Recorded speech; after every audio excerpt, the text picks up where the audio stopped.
How Carlo Ancelotti will set up Real Madrid next season. We're going to be looking at starting formation, tactics, and of course transfers, how they're going to be integrated into the starting 11. The biggest, of course, was Jude Bellingham from Borussia Dortmund for €103 million.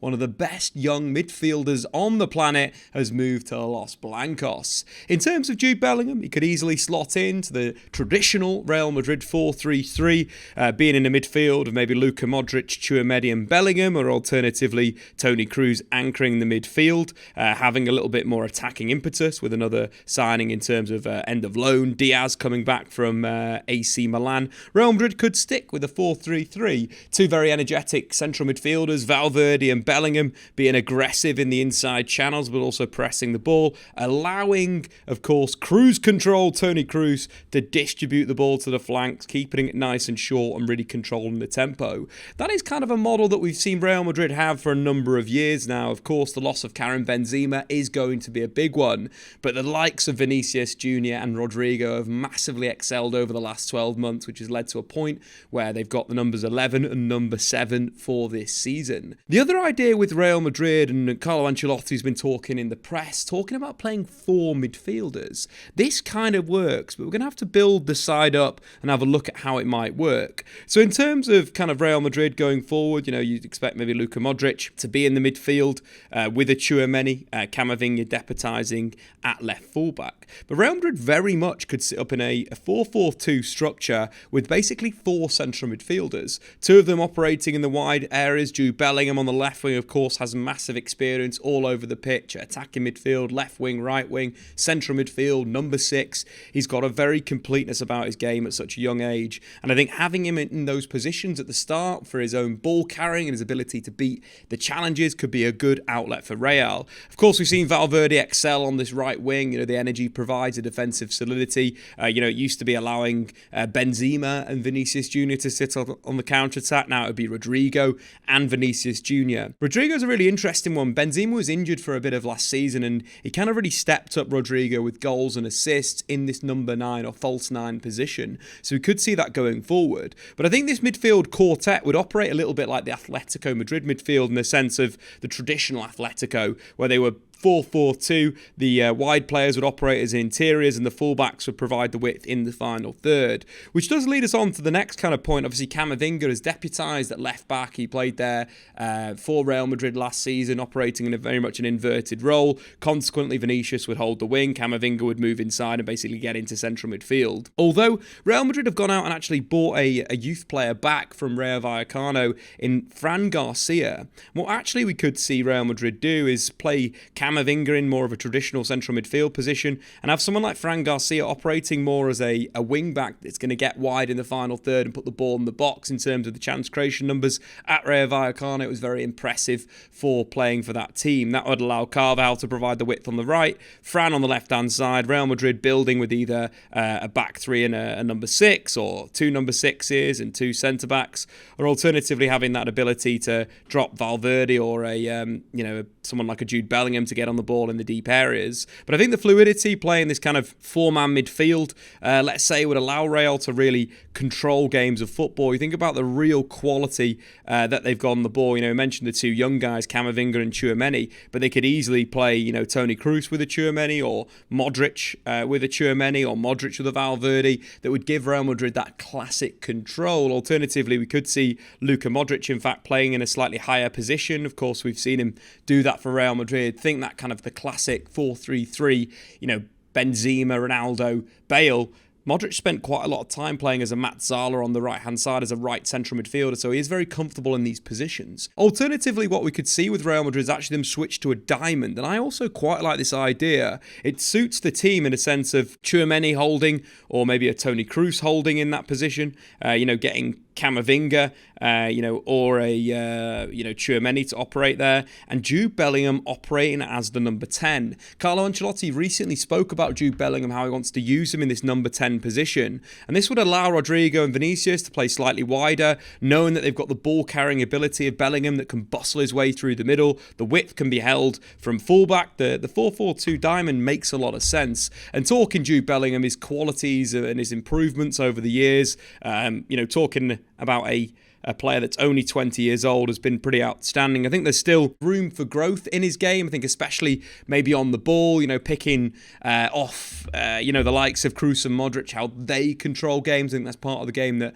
the Bellingham could really step on and go. But if we're looking from a statistical perspective, from last season, directly involved in 12 goals in the Bundesliga, from basically playing a deep-lying number 6 box-to-box role, 8 goals and 4 assists in the Bundesliga, and got into really good form at the back end of the season as Borussia Dortmund were chasing that league title. Scored a brace against Wolfsburg in a brilliant display where he was kind of free to roam around the pitch and operate where he wanted to. And I think that's the level where you're looking at where Jude Bellingham could kind of go, and his growth, his ball carrying, his ability to play 10, to play 6, could be a good start for life in Spain, operating in that number 10 position. Of course, the other idea that's been spoken about is Real Madrid moving to a 4-2-3-1, with Bellingham operating as the number 10, either throwing Rodrigo into the 9 position, Vinicius back to the left wing. In this sort of formation and system, Camavinga could drop to left back to provide that extra body in midfield. Diaz could come on the right-hand side, allowing Real Madrid to still kind of build with that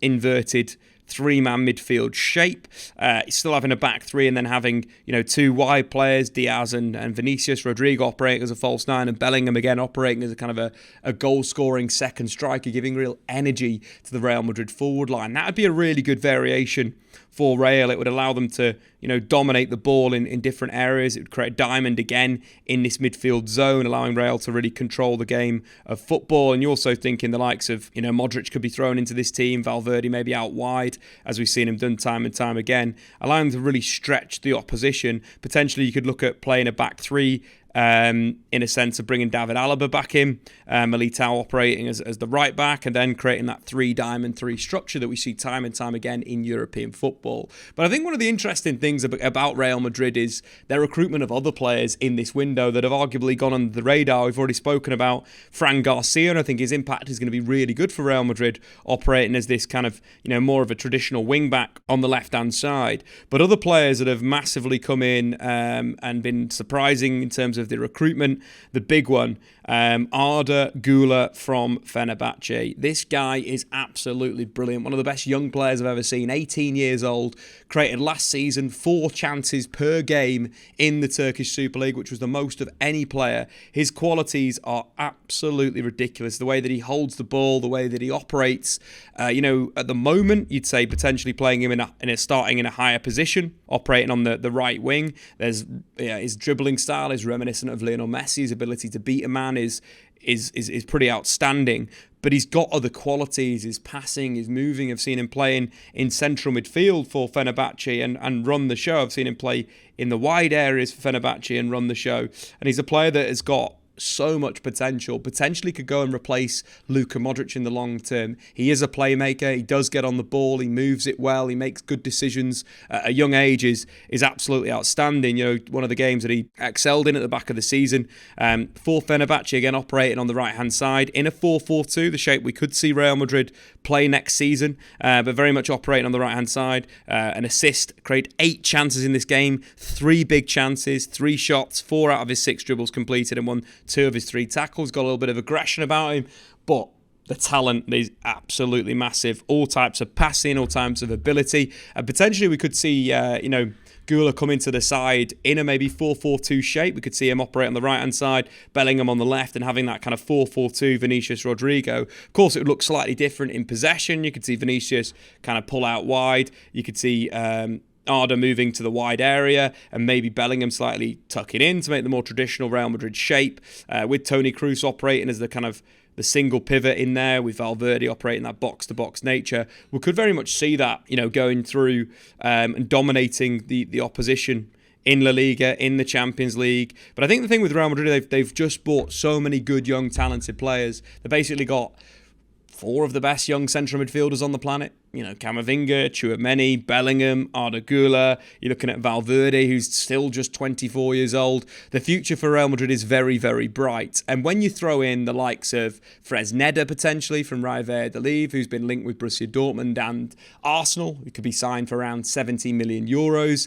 And then, of course, the one that we haven't even spoke about yet, Kylian Mbappe. Mbappe is going to join Real Madrid at some point. And him in a front two with Vinicius or a front three with Rodrigo as well is absolutely frightening. You're thinking the interchangeability of that three with Bellingham's work rate with Valverde in there. Maybe now Camavinga operating at the base of midfield, or alternatively having Tchouaméni operating at the base of midfield and Camavinga again providing that kind of strength on the inside, as we see so many teams operate with a kind of box three structure in possession, a la Liverpool, Manchester City. Could see that with Real Madrid with Camavinga moving inside. But the quality of that team is absolutely frightening. The pace of Mbappe and the skills of Mbappe, the pace and the skills of Vinicius, Rodrigo's ability to link the play and get on the ball, but also finish. This is frightening. Could be some dominant years for Real Madrid. They've got their recruitment spot on. They've signed young, talented individuals. And now we're starting to see this team come together. And it's a scary team. You think if they were to potentially sign two fullbacks, you'd say, it is Real Madrid. Could they go for a Hakimi? Could they go for a Alphonso Davies at left back and right back? Of course, Hakimi was ex-Real Madrid. This team would be up there with the best in the world. They'd have the best fullbacks, best midfielders, best forward line. Maybe signing another young left-sided centre-back could be a good way for them to go next. But Real Madrid are building a frightening team under Carlo Ancelotti. Whether Carlo stays in the long term, I'm not too sure, but we've had a look at a number of ways he could set up this season, be it a 4-2-3-1, flat 4-4-2, 4-4-2 diamond, or 4-3-3. Real Madrid have got all the weapons to go far in a lot of competitions.